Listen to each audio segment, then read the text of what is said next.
Mis estimados aprendices, en esta segunda entrega, este segundo video, vamos a seguir hablando sobre los aceites en los sistemas de refrigeración. ¿Sí? En el video número 1 hablamos sobre las partes que se deben lubricar, las partes que están en contacto mecánico dentro del compresor rotativo. En esta ocasión vamos a ver la otra función que tiene el aceite, que es la de remover el calor. ¿Pero cuál calor? Mire, nosotros aquí miramos un esquema que está acá, que les estoy señalando. Ese es el compresor rotativo, ¿sí? Internamente, dentro de un compresor que ya miramos, que ya conocemos, un compresor típico del aire acondicionado, ¿sí?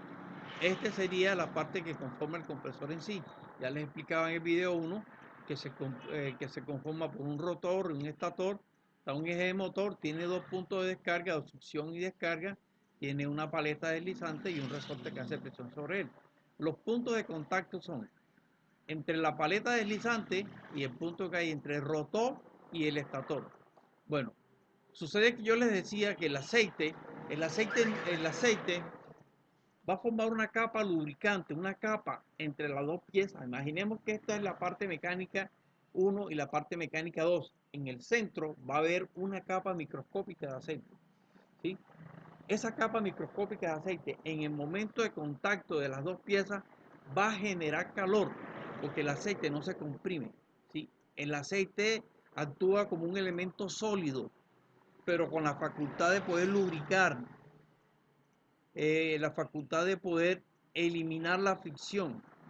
Pero obviamente ahí hay un trabajo y dicho trabajo se va a manifestar en forma de calor. Entonces, ese calor que se va a generar ahí, ¿sí? Se va a transmitir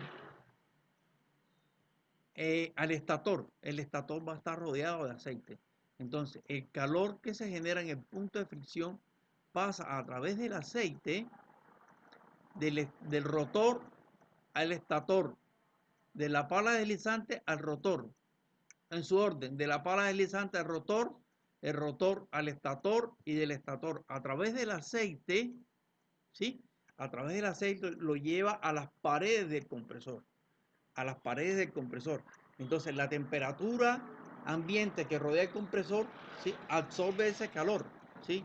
Entonces fíjense usted la manera como el aceite no solamente lubrica, sino que está cumpliendo su segunda parte, su segunda función, que es transmitir o llevar, transportar o transferir ese calor que se genera en el punto de contacto de las partes mecánicas, lo lleva de ahí a la parte externa.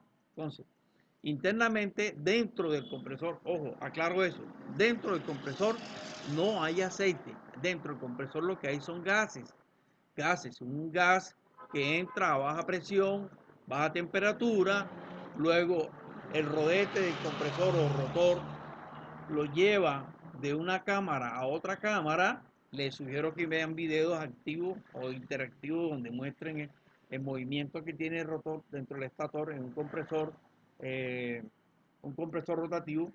Listo. Entonces, bien, me devuelvo. En ese punto va a haber una lubricación.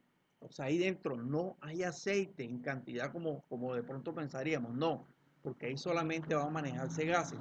Pero ¿qué sucede?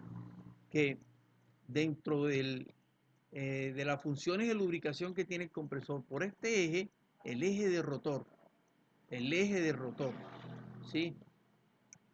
Ahí hay una pequeña incisión, unas ranuras muy pequeñitas donde pasa una cantidad mínima de aceite, ¿sí? Impulsado obviamente por el movimiento del compresor. Esa cantidad mínima de aceite es la que lava la parte interna del rotor, pero es una cantidad muy mínima, ¿sí? Entonces, bien, para concluir entonces con este punto, vemos que el aceite no solamente lubrica, sino que nos ayuda a llevar el calor que se genera en la parte de contacto, lo lleva a la parte exterior, afuera del compresor, para que podamos eliminar calor y evitar